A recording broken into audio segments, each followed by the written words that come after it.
Nasa linya ngayon si Attorney Michael Powa para po naman sa panig ng defense. Nasa ganun eh, hindi tayo masabihan na one-sided. Okay, girl, go ahead. Magandang umaga po, Attorney Michael. Attorney? Manong Ted at hello, magandang umaga. Good morning. Manong Ted Opo. at Ma'am Sasha. Good morning po. Attorney Michael, nandito na po tayo no next week. Ang discussion po ay tungkol po dito sa confidential funds ni VP Sara Duterte. May haharap po silang witness from Land Bank. Paano po ito pinaghahandaan ng defense team? Well, sa amin naman po, pagdating naman po sa Land Bank, syempre ang assumption natin is it will be authentication of certain documents, katulad ng mga cheque po siguro. So tayo, of course, meron tayong mga ina-anticipate na rason or purpose kung bakit sila i-represent at tayo naman po ay ready mag-cross-examine kung sa tingin namin ay kinakailangan pa. Kung hindi naman po kinakailangan mag-cross-examine, we can also forgo. Depende po yan sa magiging nature ng kanilang testimony. Oo. Pero attorney, tungkol po doon sa iba pang bank records na pag-uusapan dito ni VP Sara, may idea na po ba kayo kung alin-alin doon sa mga bank records nila nung kanya pong asawa na si Attorney Mans Carpio ang posible po maipakita dito? Except po doon sa mga na-deny na ng impeachment court?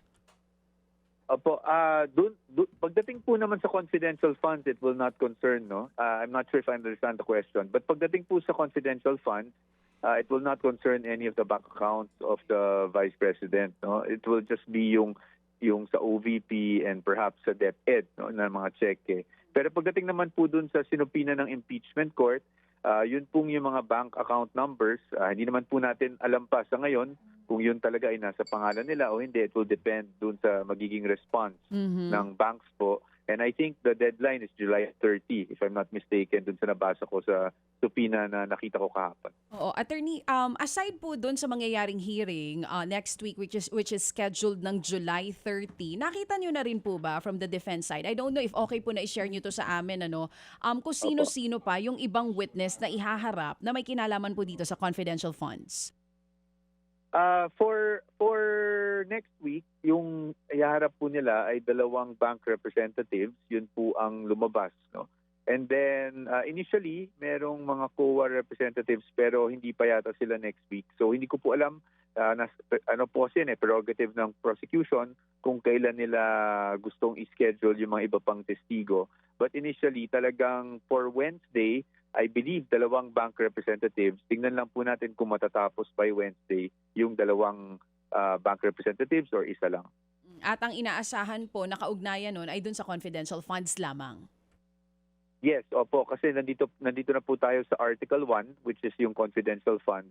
At yun po yung magiging nature and scope ng kanilang magiging testimonya.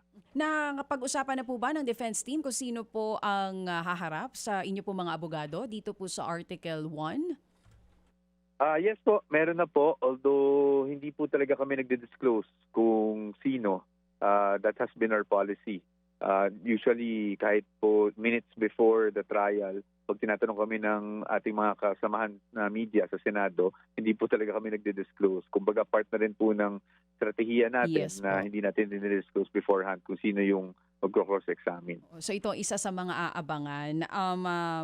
Tungkol po dun sa naging pahayag naman ni Senator Chisa Escudero, natanong din namin ito kanina, doon kay Attorney Tolosa, magbabago po ba ng spokesperson sa panig po ng defense or kayo pa rin po ang haharap sa mga panayam?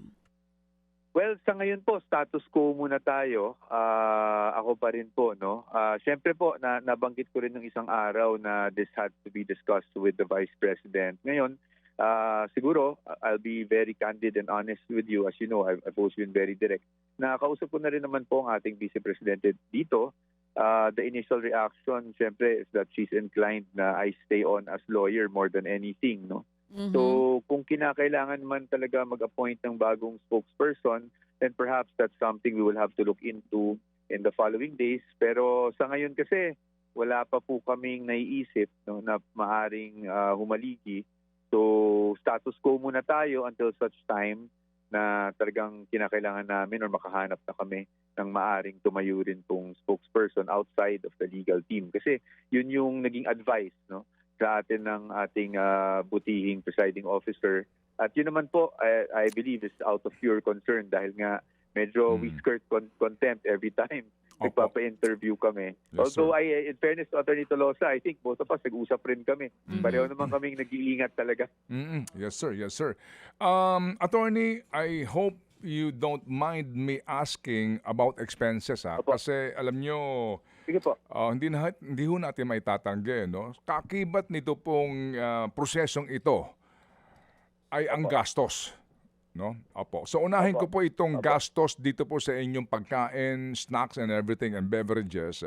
Yung sulat po ni VP Sara, ano pong sabi ho sa inyo? Meron na ba kayo napag-usapan kasi disapprove ba ho ito ng Senate leadership? Opo, actually kahapon lang po kinausap ko rin yung OVP dahil hindi ako makapagsalita kung ano yung dahil di kami na-involve po diyan sa naging pag-uusap nila.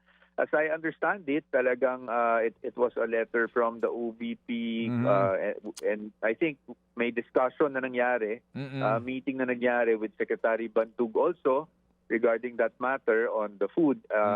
Ngayon, sa tingin ko naman po, and I think I'm just speaking from my own perspective and opinion, it's just out of concern dahil nga yung pagkain naman namin is wala naman pong ibang sumasalo niyan, talagang kanya-kanya, kumbaga.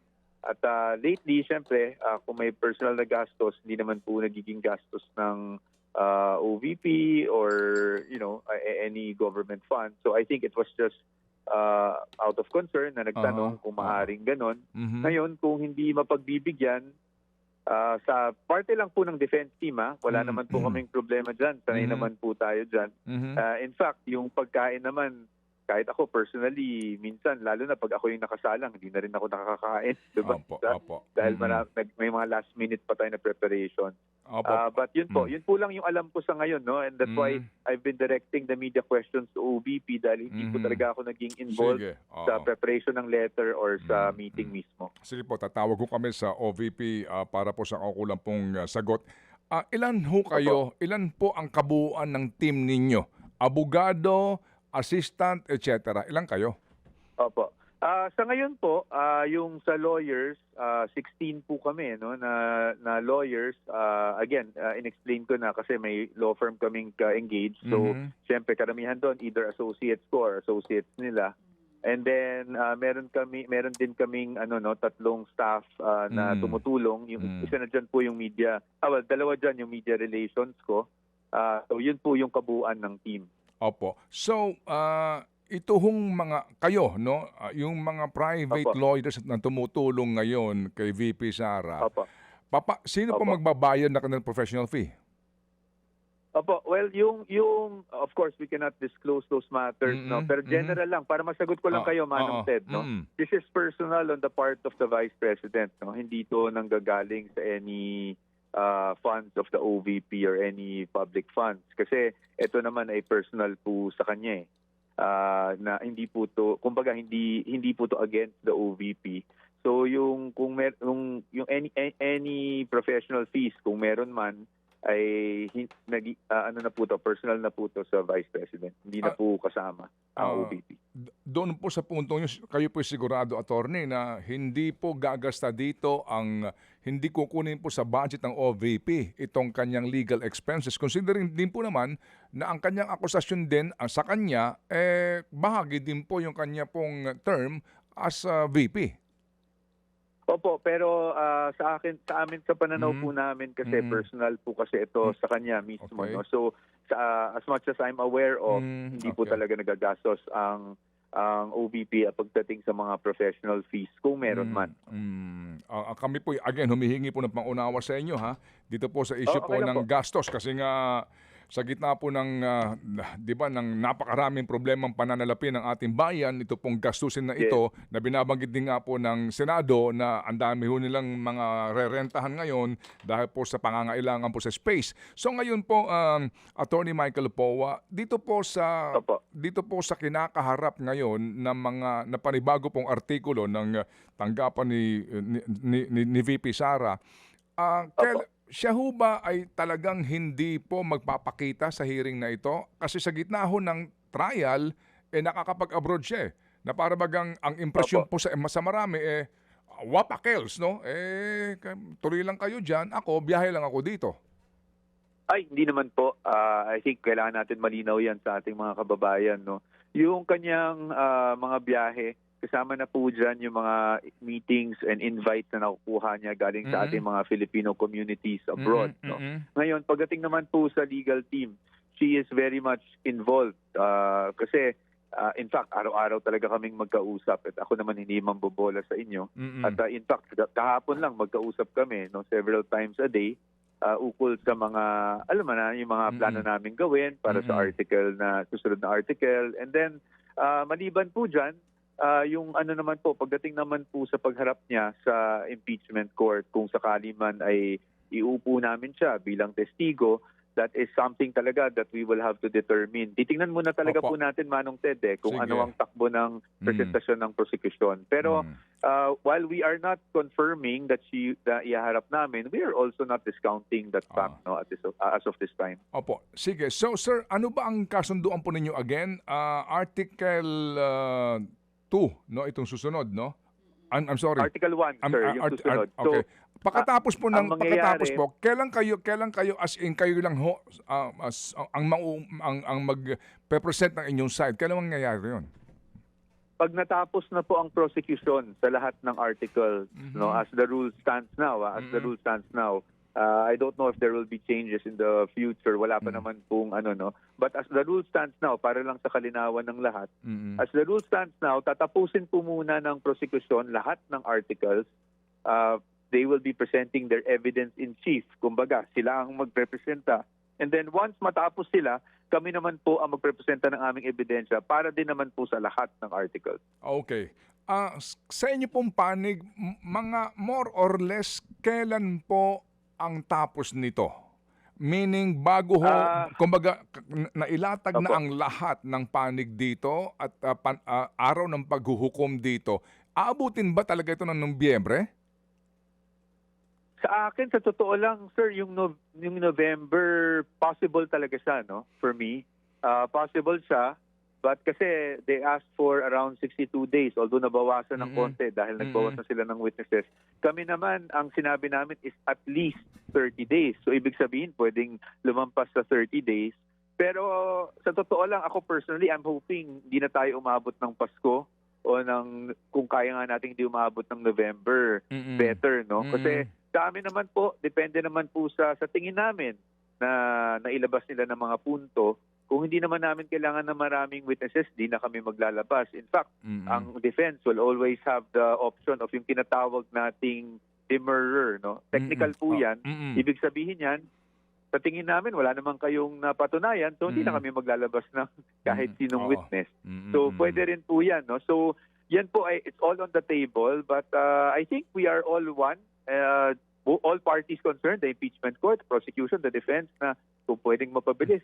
Okay. Siguro po mas maganda, mapabilis na natin at we can focus really on the real problems of the country. Yes, sir. Bagamat ito po Well, anyway, Attorney Powa, yung pong inyong pagpanik sa Supreme Court, kasi po, ang impormasyon ko, mukhang nagsisimula na yung mga bangko sa pagkakalap ng kanila pong mga hinihingi, no, ng court na mga bank records.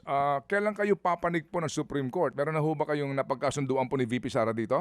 Opo, definitely. Kung papanig po tayo, it will have to be before July 30 kung sakaling gusto natin ng TRO. Kung hindi, mawawalang saysay na rin po yun. Pero sa ngayon po, we're not decided on going up.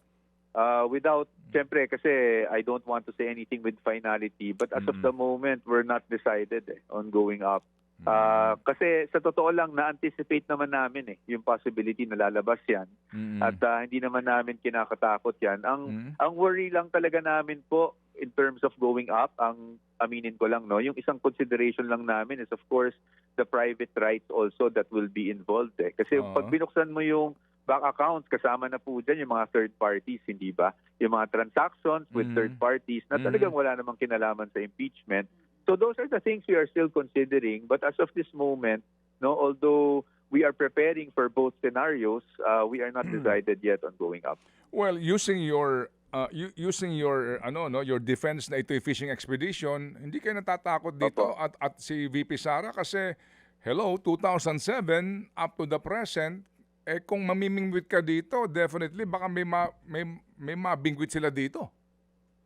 Sa amin naman po, confident tayo on the part of the Vice President, no, na wala naman kasi talagang katiwalian or anything illegal na naganap ng transaction, whether you look at bank transactions or whatnot. No? So, yan, hindi namin masyadong kinakatakutan. Kung meron man kaming concern, it's not takot, but concern na ma-involve ang mga taong hindi na dapat ma-involve, lalo na yung mga private personalities. No? Opo, di ba dito, specifically with transactions. di ba dito, attorney, kasama yung mga deposito ng mga cheque, deposito ng mga cash, di ho ba? Yung bawat transaction dito, so sabi ko nga kanina sa defense, sa prosecution, kukuha sila ng mga experts sa banking, iisa-isahin yung record nito, and pag mayroong malalaking deposito dito, alam niyo ho yun, yung ganun pong, hindi kayo takot doon.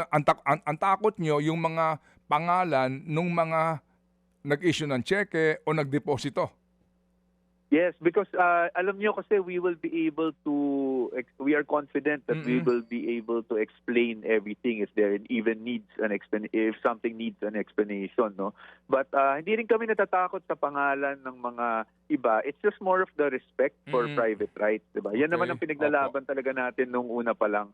Because when you ask for all of these documents, parang you're opening the person up to a very intrusive type of scrutiny. But again, nagdesisyon na po ang korte. We will just have to respect that. And ano naman po, hindi naman po nawawala pa rin yung ating karapatan na mag-object, no, at the time that it is appropriate to object. So I'm sure kung meron man kami nakikitang paglabag pa rin sa karapatang pantao ng kung sino man, whether it be the Vice President or whoever is other parties are concerned, we will still object.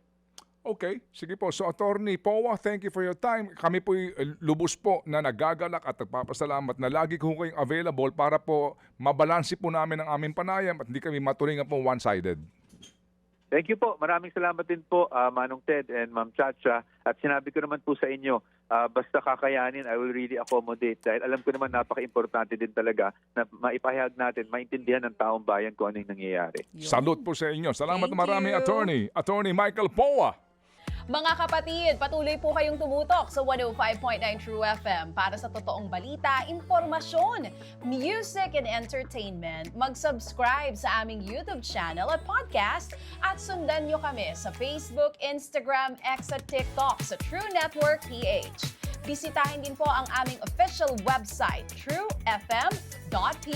At panoorin din kami sa True TV Signal, Channel 19. Kami po ang 105.9 True FM. Laging true sa'yo, kapatid.